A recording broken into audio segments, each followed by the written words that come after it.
They thought they could storm my private cabin using fakes dressed like police officers. But what they didn't know was that I'd been watching them for weeks, tracking every shady move. And by the time they came crashing through my gate, my entire SWAT team was already hidden in the woods, armed, trained, and recording everything. You're not going to believe how this all unfolded and why HOA power games crossed the line into criminal territory. Hit that subscribe button now, because this is one Sham Stories episode you won't want to miss. The trouble started quietly, like most bad things do, hidden beneath the layers of petty HOA warnings and fake violation notices slipped under my door. My cabin wasn't even under their jurisdiction, technically speaking. It sat on a patch of land adjacent to the HOA line, isolated by trees, privately owned by me for over 12 years. And yet that never stopped them from trying to rope me into their control. I knew the HOA president, Linda Hartley, well enough to know that her smiling face and tight grip on the neighborhood came with a sharp tongue and a mind full of manipulation. She ran her board like a dictatorship, fining elderly neighbors for the color of their shutters and threatening lawsuits over wind chimes that didn't meet community standards. But it was when she set her sights on my my cabin. Things turned dark. At first it was small, fake notices claiming I was obstructing the lake view, followed by letters that I owed over $1,200 in unpaid dues for shared road usage. Even though I'd paved and maintained the road myself, I tried ignoring it, tossing their junk into the fire pit outside my porch, but the threats kept coming, louder and bolder. They sent someone to trespass and take pictures of my property, and I caught him, cornered him behind the garage, with my service weapon holstered but visible. The guy looked like a scared college intern, said he was just following instructions from the board. I let him go, but not before I took his phone and scanned it. He'd been texting someone named L. Hartley and sending GPS pins. That's when I realized this was more than some boundary squabble. They were planning something. I had served over a decade in tactical response, and my instincts told me this wasn't just HOA harassment, it was a setup. So I activated my network. My SWAT team had trained for high-risk scenarios, but this was personal. Called in a few trusted officers, all off duty, and explained the situation. They didn't hesitate. We set up surveillance cameras around the perimeter, small, undetectable, infrared-equipped, and started gathering every shred of data we could. It didn't take long. 2 nights later, 3 SUVs rolled slowly through the wooded road that bordered my property. No sirens, no lights. But every man that stepped out was dressed like law enforcement. Tactical gear, body armor, radio Zex. Something was off. No markings, no badges. One of them had a sidearm holster that looked more like airsoft gear than regulation. My cameras picked it all up. They walked to the edge of my cabin fence, whispered among themselves, and then drove off. The next day, I received a new letter slipped through my gate. This one was different. It claimed that my non-compliant structure had been reported as potentially harboring illegal equipment, and that enforcement actions would be taken in coordination with authorities. They weren't even pretending anymore. Linda had gone completely off the rails. I brought the evidence to the sheriff's office, but the deputy I met gave me the usual shrug. We don't interfere with HOA stuff unless there's a formal complaint or incident. That was the moment I decided to stop playing defense. God called in the full team. 5 of us assembled at the cabin the following weekend, armed and in plain clothes, blending into the woods like hunters. We had thermal scopes, encrypted radios, body cams, and a silent plan. They'd come soon, I could feel it. The pressure Linda had tried to build was escalating. She wanted me gone, or broken, or publicly embarrassed. But she hadn't counted on one thing. I wasn't just some stubborn homeowner. I was the wrong guy to cross, and I had every tool needed to document, expose, and crush the pathetic little operation they were running. On the 3rd night, the forest fell silent just after midnight. A convoy of 3 SUVs pulled into the road again, this time faster, bolder. The fake cops stepped out at him total. One carried a battering ram.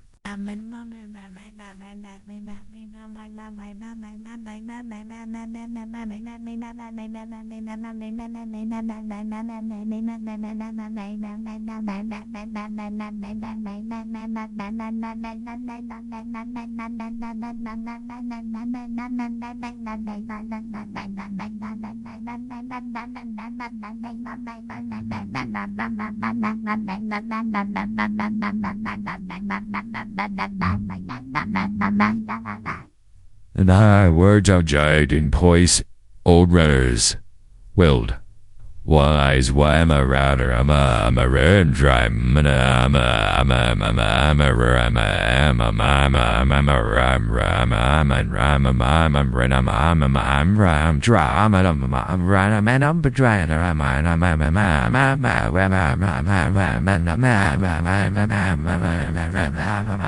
like a fake badge clipped to his vest.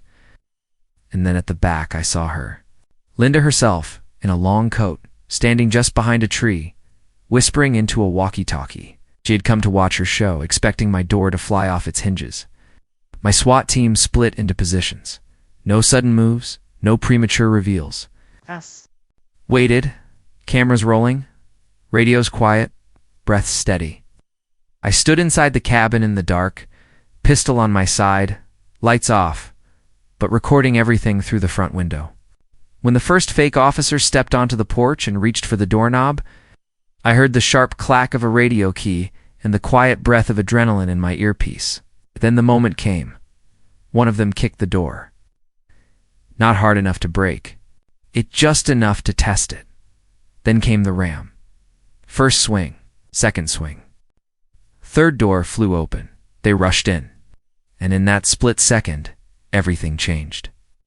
My team emerged from the shadows like ghosts. Tactical lights switched on, blinding them from the outside. From behind the kitchen wall, I stepped out, raised my voice, and shouted, "Police, you're under arrest for unlawful entry and impersonation of law enforcement." Chaos erupted. The fake officers froze, hands up, half in panic, half in confusion. One tried to run, but was tackled in the front yard. Linda screamed from behind the trees, bolted toward her SUV, but my team had already boxed in the driveway. She was cuffed before she could even reach the car door. All of it was recorded, every second, every face, every action. And we had it stored, duplicated, and backed up to secure cloud servers before sunrise. What they thought would be my public humiliation turned into their televised downfall, and we hadn't even begun pressing charges yet. The scene was still buzzing with tension as the fake officers were zip-tied and laid face down on the frozen wooden floor of my cabin, while Linda sat stunned in the back of one of our SUVs, pale and breathless as the reality of what had just happened began to crash into her carefully constructed delusions. She had shown up to oversee what she believed would be her finest act of intimidation. The moment she finally drove me out of my property and back under the rule of her little empire. But what she got instead was the iron wall of legal retaliation. My men moved like clockwork. Each one assigned to a suspect, every inch of the cabin secured, weapons holstered after the breach was neutralized, body cams running until the last fake officer was restrained and read their rights. I picked up one of their fake radios. It didn't even have an active frequency. Cheap props. It had no badges, no warrants, and the uniforms were stitched with bogus agency names. One had a patch that said Private Enforcement Division, which sounded official until you realized it didn't exist. This wasn't just impersonation. It was a calculated criminal conspiracy. And Linda Hartley had orchestrated the whole thing from her HOA board seat with the smug confidence of someone who thought consequences were only for other people. I walked over to her SUV and opened the door slowly. She flinched, then scowled, hiding her fear beneath that practiced glare I'd seen too many times at HOA meetings when she threatened old couples over mailbox paint.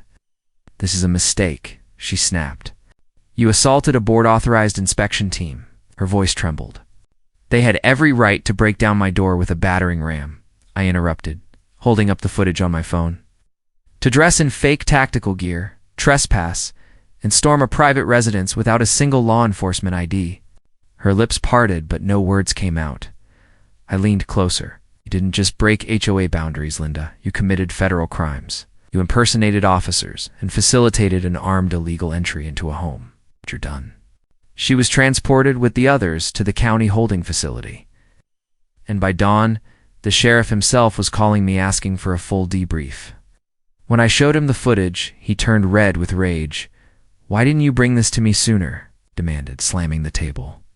I told him I had tried weeks earlier, but nobody listened. The HOA operated with so much unchecked authority that even law enforcement assumed their intimidation tactics were legitimate. That ended now. Within hours, we had warrants issued for evidence seizure at the HOA's clubhouse and Linda's home. My team coordinated with local deputies, and that afternoon we raided both locations. What we found was worse than expected. Dozens of falsified citations, an entire ledger of fabricated fines, targeting specific homeowners, including elderly widows and disabled vets, and folders of photos taken by unauthorized surveillance teams who'd been stalking private residents for months. One of Linda's files was labeled non-compliant threats, and my name was at the top of the list. Below mine were photos of people I knew personally, the Adams family, whose autistic son had a sensory-friendly swing set that didn't match HOA color codes, Mr. Tompkins, a veteran who parked his truck slightly outside his driveway line, and even Mary Jensen, a cancer patient who installed a ramp for her wheelchair. This wasn't an HOA board, it was a neighborhood tyranny operating under the guise of standards enforcement, and they'd created a list of targets they planned to squeeze one by one. Local media got wind of the arrests by that evening. When I stepped outside my cabin, there were 3 news vans already parked outside the community gates. I gave a brief statement. No one is above the law, not even a homeowners association. Tonight, we took back our neighborhood. I kept it short, but the cameras captured Linda's mugshot as it leaked, and soon the internet took hold. The story went viral. TikTok, YouTube, Twitter, everyone had an opinion about the HOA from hell. Comments flooded in from other states. Other communities, even former residents who had left the neighborhood years ago citing harassment. Turns out Linda had been at this for a long time, and what she tried on me was just her biggest swing yet. The HOA board scrambled. 3 members immediately resigned, claiming they had no knowledge of Linda's private militia scheme. I didn't believe them, but their panic told me everything I needed to know. They were complicit or too scared to stand up to her before, and now they were jumping ship. I filed an official motion with the state HOA regulatory office to have the remaining board dissolved, pending investigation. That same week, I was contacted by a federal prosecutor who had seen the footage and requested a full case brief. Charges were filed against Linda for conspiracy to impersonate law enforcement, unlawful entry, fraud, and racketeering, because the HOA fines she had collected from fake violations added up to nearly $320,000 over 4 years, none of which had been used for community maintenance. It was theft. She had used those funds to finance her pet projects, rent her son a luxury car, and pay off personal debts. And now it was all falling apart. But justice wasn't the end. I wanted repair. I met with the residents, hosted a public forum at the local town center, and told them the truth. We had been terrorized by the very people we elected to protect our neighborhood. But that ended today. I proposed a new charter and open system where every vote, citation, and expenditure had to be approved publicly and verified by the community. No more hidden fines, no more secret surveillance, no more fear. We would rebuild. Not just the structure of the HOA, but the trust they had stolen from us. The day after Linda Hartley was booked, and her mugshot plastered across every local news site and HOA watchdog blog in the state, I woke up to a quiet knock on my cabin door, one of the only knocks in weeks that hadn't come with threats or a battering ram. It was Deputy Reese, a friend of mine, and one of the few who had privately voiced concern about the HOA's expanding reach before all this exploded. He brought a thick brown folder and a concerned look that told me the contents inside weren't just paperwork, they were trouble. We did a deeper sweep of the HOA's communications servers, he said, stepping inside and glancing around the cabin like he expected more fake cops to come crawling out of the floorboards. Turns out, Linda wasn't just acting alone. Her son Todd Hartley has been laundering a big chunk of those violation fines through dummy vendors. That name hit like a slap. Todd Hartley was the loudmouth man-child who drove a red convertible with tinted windows, wore flip-flops year-round, and once threw a pool party in the dead of winter just to show off his new outdoor heating system. He had zero respect for anyone. Flaunted HOA rules that didn't apply to him, parked wherever he pleased, including in the disabled spot at the town grocery store. People whispered that Linda let her son use the HOA debit card like his personal ATM, but now Reese had proof. Inside the folder were financial spreadsheets, payment trails from HOA funds to fake maintenance companies, all linked to P.O. boxes tied to Todd. Security lighting consultants, Pine View Enforcement, and LHT Property Advisors. They were all LLCs created in the last 18 months, all with no tax filings. In all, funneling money into an account that Todd had been using to pay for vacations, parties, and high-end electronics. One flagged receipt showed a $7,400 payment, listed as community lighting repair. The same day, Todd posted a brand new home theater. Install on Instagram with the caption, "Thanks for the upgrade, HOA." Reese handed me a printed screenshot of that exact post. "We've got him," I said. We did. By 10 a.m., federal agents had been contacted. By noon, a coordinated knock-and talk was scheduled at Todd's townhouse.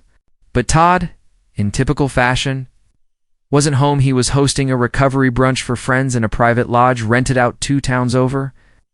When agents arrived at the lodge, they were greeted with blasting music, half-naked guests, and a backyard filled with designer drugs and underage drinking. Todd was mid-toast when they cuffed him in front of 20 people, holding a champagne flute and wearing a custom robe embroidered with HOA royalty. The press was waiting outside the courthouse when he was brought in. Unlike Linda, who had clung to her dignity with practiced arrogance, Todd melted under pressure. He begged, he cried, he tried to cut a deal on the spot offering, to pay it all back if they just let him walk. It didn't work. The prosecutor already had screenshots of text messages between him and Linda. "Don't worry about receipts. The board signs whatever I give them," he had written in one. "Just send me the fake invoice by Thursday." The weight of that statement hit hard. The board didn't just turn a blind eye, they rubber-stamped corruption. Todd was charged with fraud, conspiracy, and unlawful misuse of public funds. But it wasn't just him. Us.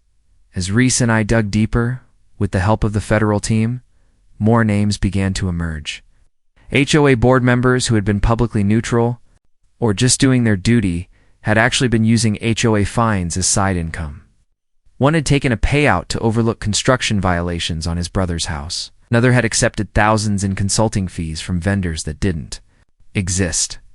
It was a nest of fraud hidden behind the veil of neighborhood regulation, and now the entire structure was coming apart like a house of cards in a wind tunnel. But even as we took down the worst offenders, I realized something worse. This wasn't unique.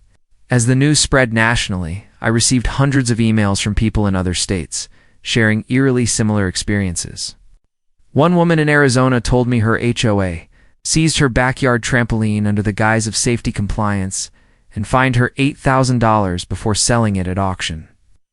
A man in Florida said his wife died of cancer while they were fighting over a porch railing violation.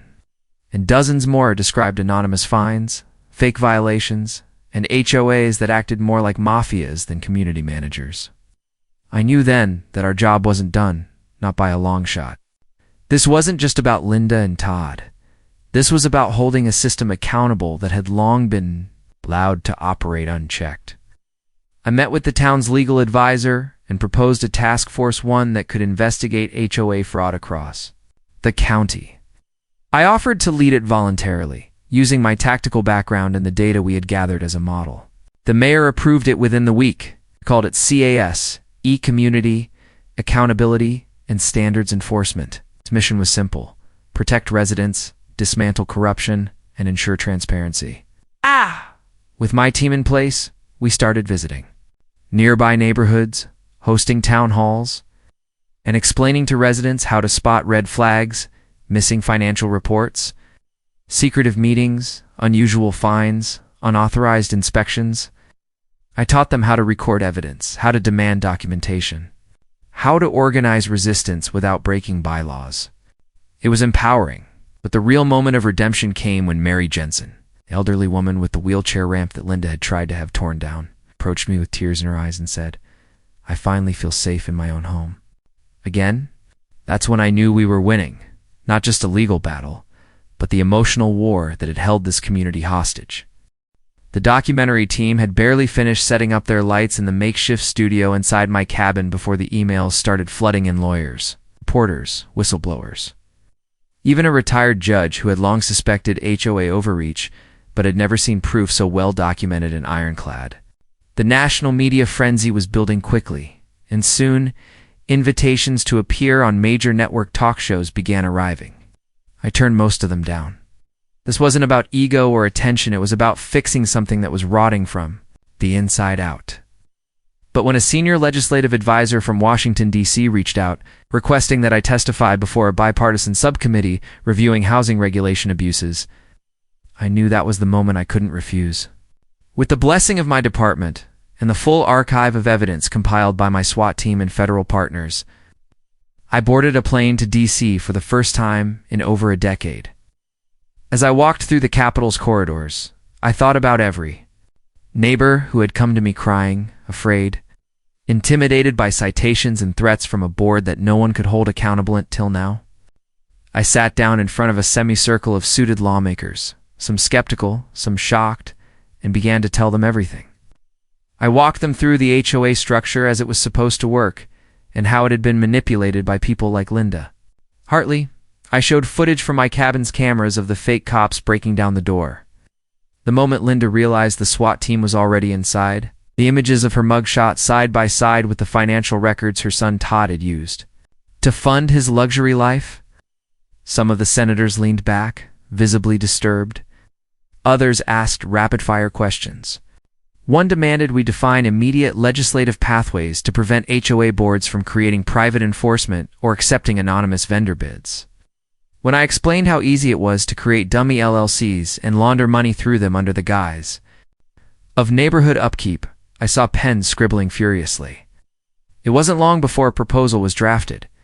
It was named the Community Oversight and Protection Act, designed to limit the powers of HOA boards, require external audits for all, fines over $500, and outlaw the use of private enforcement dressed to impersonate law enforcement. I stayed in D.C. long enough to consult on the language and deliver interviews for the committee's official hearings. But then I returned home. My place was here with the people whose trust had been crushed and rebuilt brick by brick. Back. In our town, the HOA building was now a community center. Its former boardroom turned into an open forum space where any resident could request a review of neighborhood decisions.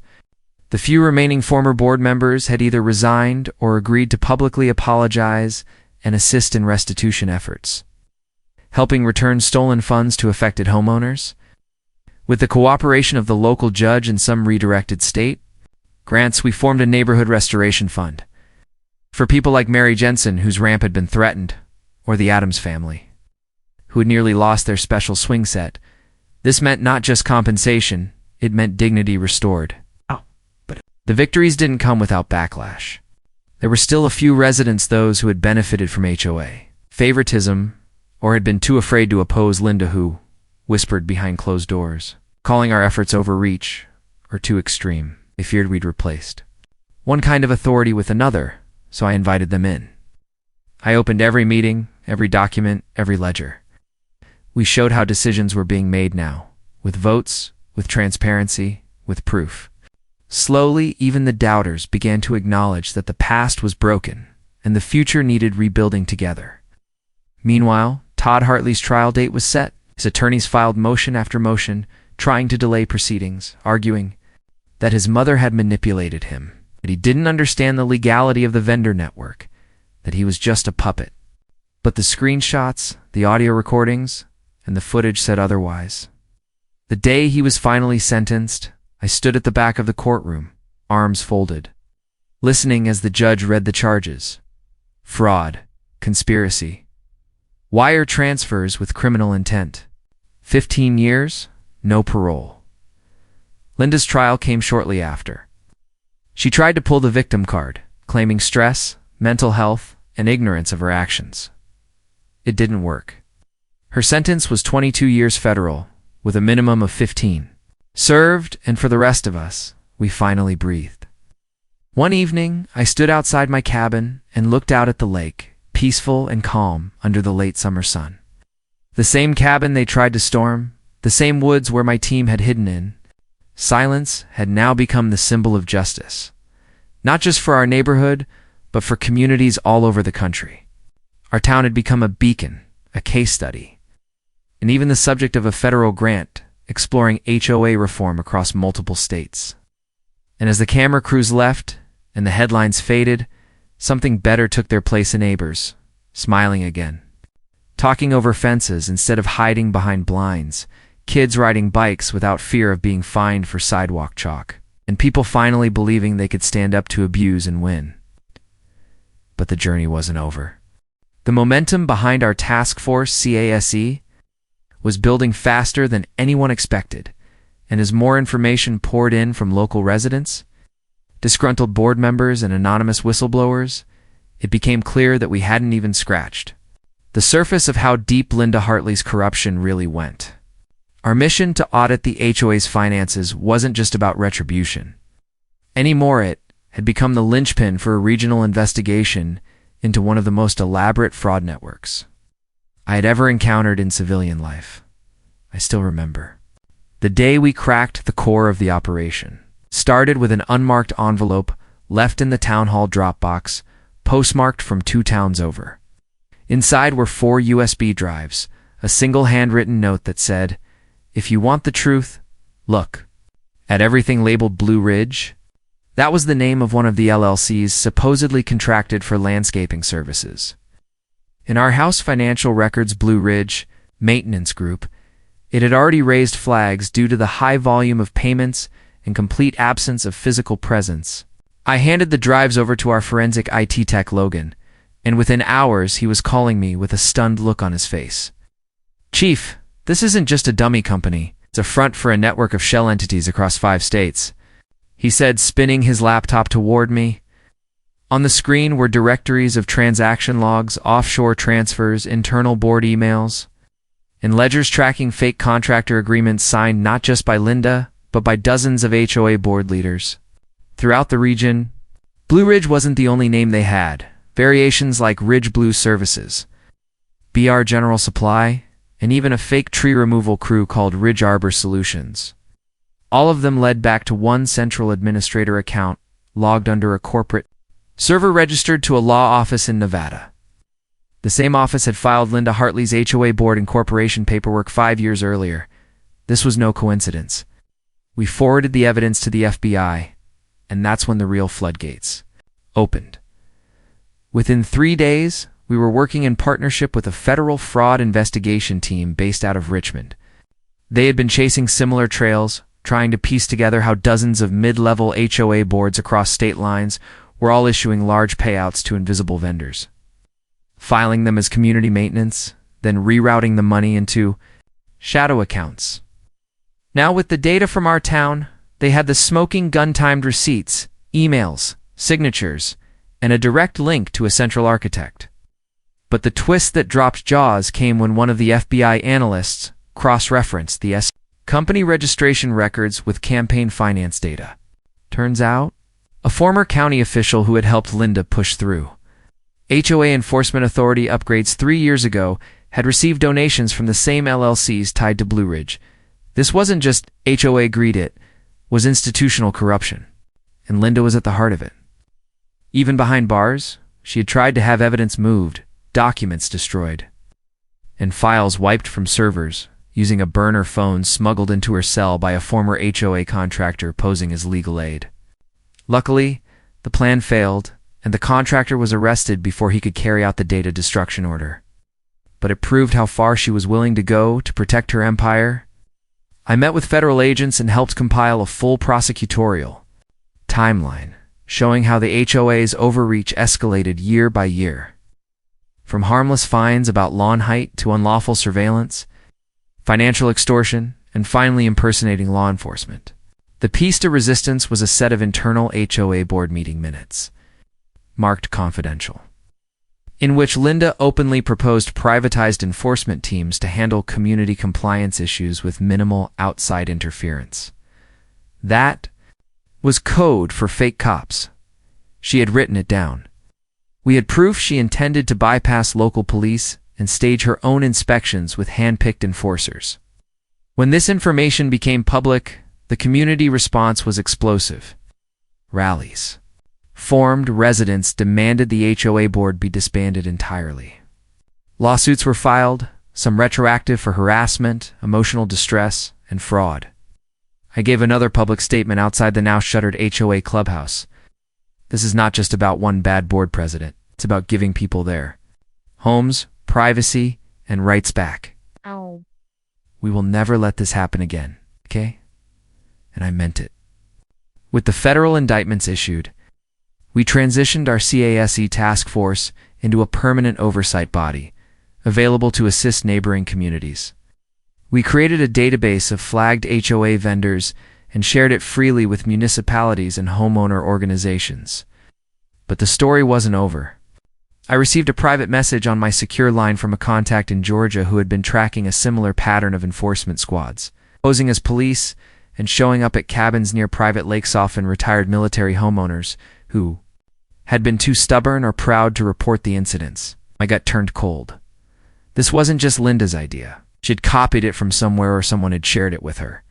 The deeper we went, the more it looked like a playbook had been circulating among rogue HOA leaders, teaching them how to weaponize their authority while staying just inside the legal gray zones.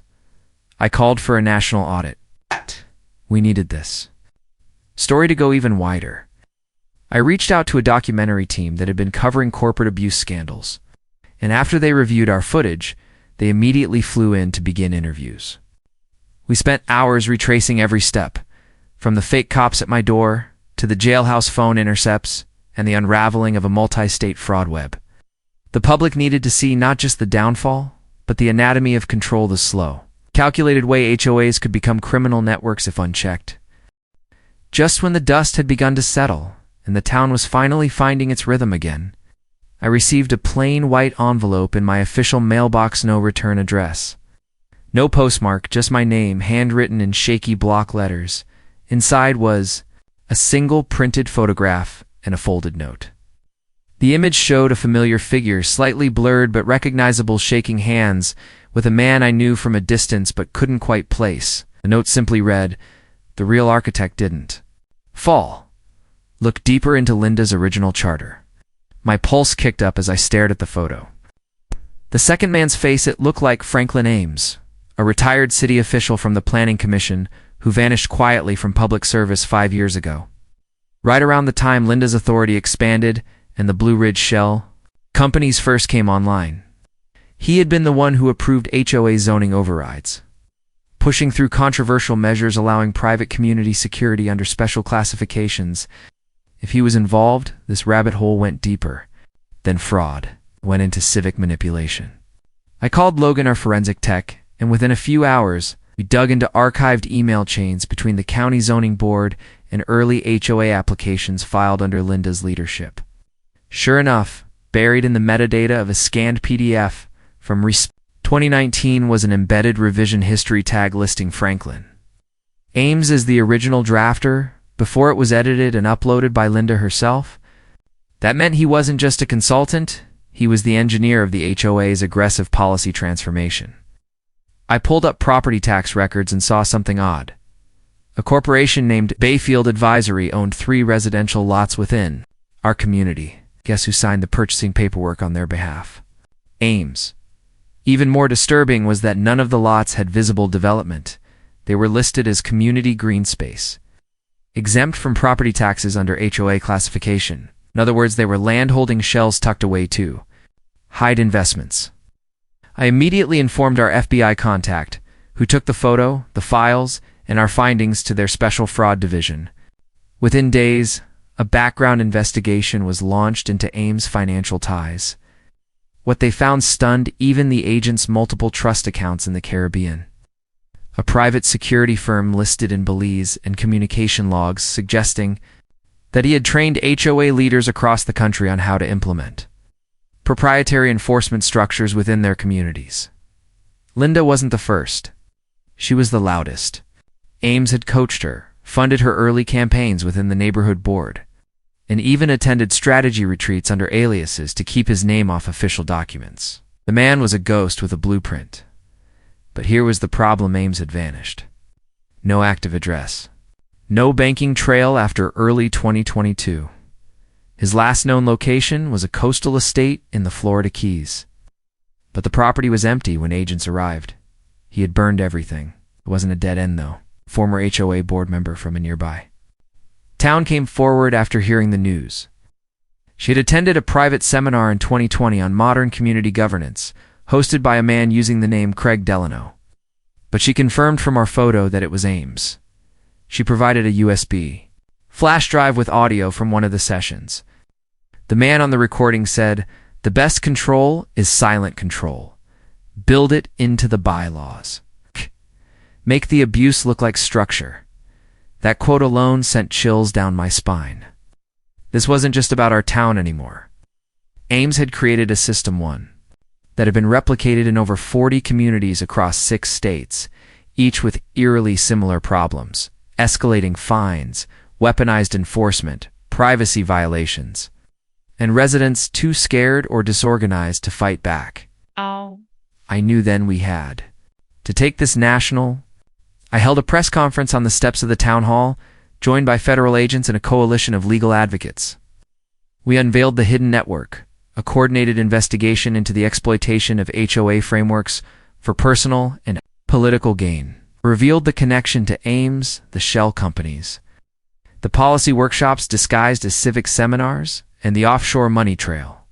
The public response was explosive. News stations from every coast picked up the story.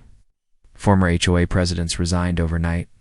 A class action lawsuit was launched with over 800 plaintiffs from communities that had been systematically targeted. I worked with our state attorney general to propose sweeping legislation that would create a national registry for all HOAs, mandatory financial disclosures, and a ban on enforcement structures not affiliated with official municipal agencies. I also proposed the creation of an independent watchdog agency with enforcement power to audit and penalize HOAs that abused their authority. The mayor of our town, once silent during the height of Linda's reign, now stood by me as we championed the movement. This isn't just about fixing one HOA, I told the crowd gathered that night. It's about making sure no one else has to fear the people who claim to represent their neighborhood. It's about accountability, transparency, and safety. But even with all that momentum, I couldn't shake one truth. Ames was still out there. I knew he was watching, listening, maybe even laughing at how long it had taken to uncover his web. But now, the net was tightening. The longer I stared at the archive of HOA amendments from 2018, the more I began to notice a strange pattern in how certain bylaws had been rewritten under Linda's direction, particularly those concerning community enforcement, surveillance, permissions, and financial thresholds for emergency expenditures. Each section was overly formal, embedded with legal jargon. But it wasn't the language that caught my eye, it was the numbering. Subsection C would suddenly jump to E. Article 12 would repeat itself. And in some cases, footnotes referenced pages that didn't exist. It reminded me of something I'd seen once in a task force APA cipher hidden in administrative detail. I contacted Logan and asked him to run a comparison. Check across bylaws from other HOAs flagged in the nationwide investigation. Within hours, he confirmed that those weird formatting gaps weren't accidental. Each one corresponded to a digital breadcrumb pattern of unique letter number combinations buried across multiple documents. We strung the anomalies together into a single string, BR4NCH8, UNW1ND. At first glance, it looked random, till we realized it resembled a directory name or encrypted server path. With federal clearance, we ran the string through archived domain registries and came across a now-defunct private server hosted in Switzerland, branchinwin.ch. The server had been inactive for months, but we managed to pull a backup snapshot from a deep archive network and gain access using an old admin credential buried in Linda's HOA board laptop and oversight, likely from the days she trusted. No one would dig that deep. What we found inside blew the case wide open. The server hosted over 700 folders, each labeled by U.S. state, with subfolders for individual neighborhoods. Dozens of HOA boards were there, some we'd flagged, others we hadn't. Every folder contained training guides, policy kits, sample, scripts for dealing with resistant residents, and most damning of all, video recordings of coaching calls. Oh. There he was.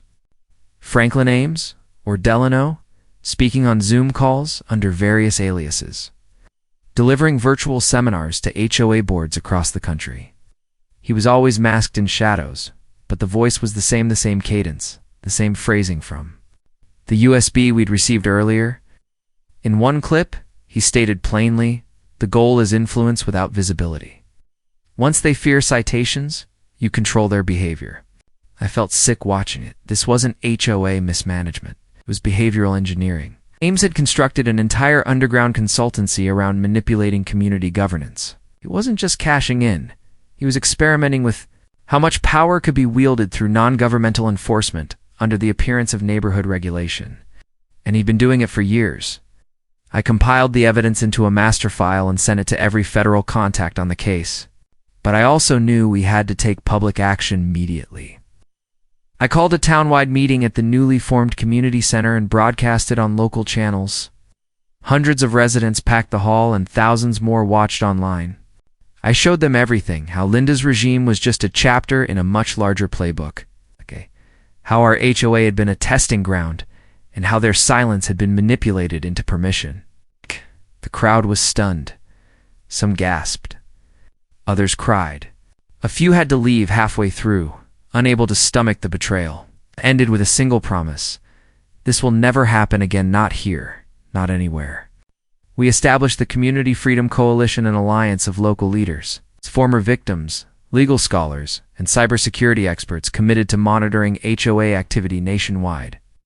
We opened a 24/7 reporting hotline, offered legal aid to any family dealing with HOA abuse, and created a digital dashboard tracking any HOA connected to Ames' network. As we gained traction, new allies stepped forward. A tech firm offered to build AI tools to scan public HOA records for fraud. A major civil rights group pledged legal firepower to sue any HOA attempting illegal enforcement, even former board members from other towns who had once been blind to the corruption now turned whistleblower and handed us logs, emails, and voice memos from Ames trainings. But through all the momentum, I couldn't shake the feeling that Ames had one more move to play. And then it came. One night, as I locked up the community center, a small box was left at the steps. No return address, no markings. Inside was a burner phone and a USB drive. The phone buzzed to life with a single message: you played your part well, but you were never the only one watching. I plugged in the USB back at my cabin, my SWAT partner and Logan watching close. It contained a video. Ames' full face, visible this time, stood on a pier, ocean behind him, smiling. "Congratulations," he said. "You passed the test. You were never my enemy, Chief. You were my proof of concept. Now it's time to scale." The screen went black. The screen had gone dark, but the weight of what Ames had said in that final video hung in the air like a fog refusing to lift. You were never my enemy. You were my proof of concept. And now it's time to scale. Those words weren't a threat. They were a roadmap. I'd assumed the battle was with Linda, with the fake cops, with the shell companies and corrupt HOA boardrooms. But this final message reframed everything. Ames didn't care about control of a single town, or even a handful of HOS. He had been watching me the whole time, using our struggle as a case study, testing the limits of civilian resistance, the elasticity of local law, and how long a community could endure before rising up. The more I thought about it, the more it made sense. Our cabin wasn't just a target, it was the perfect stress test. A remote community, a respected police chief, militarized HOA run by an ego-drunk board president. Ames had orchestrated the entire event like a simulation. But if that was the case, then the fact that we fought back and won meant his model had flaws. It meant we could still beat him. I couldn't let this end with some cryptic farewell and a smug monologue. I needed to find him. Not just to bring him to justice, but to expose the full extent of what he was planning. The burner phone he left behind had a hidden GPS tracker embedded in the motherboard, which our techs hadn't initially seen. Oh, God. Cracked it, and we got a trace coordinates pointed to a private airfield in Costa Rica. Within 48 hours, I was on a jet with 2 federal agents and a warrant in hand. But when we got there, the runway was cold. The hangar had been emptied just a day before, its CCTV feed erased, flight logs scrubbed. Ames had vanished again. It was a gut punch, but not a total loss. Hidden behind a false wall inside the hangar. Office, we found boxes of documents, hard drives, and flight manifests going back 3 years. One file in particular stood out. It was labeled Operation Nest. Inside were plans to create a decentralized online platform offering community enforcement training kits to HOA board members worldwide. A digital export of the same playbook he tested on SON Lee. This time, it would reach anyone with an internet connection and a hunger for power. The platform was already in beta. I brought the intel back to Washington, where it triggered a new wave of hearings and legislation under the Domestic Civic Protection Initiative.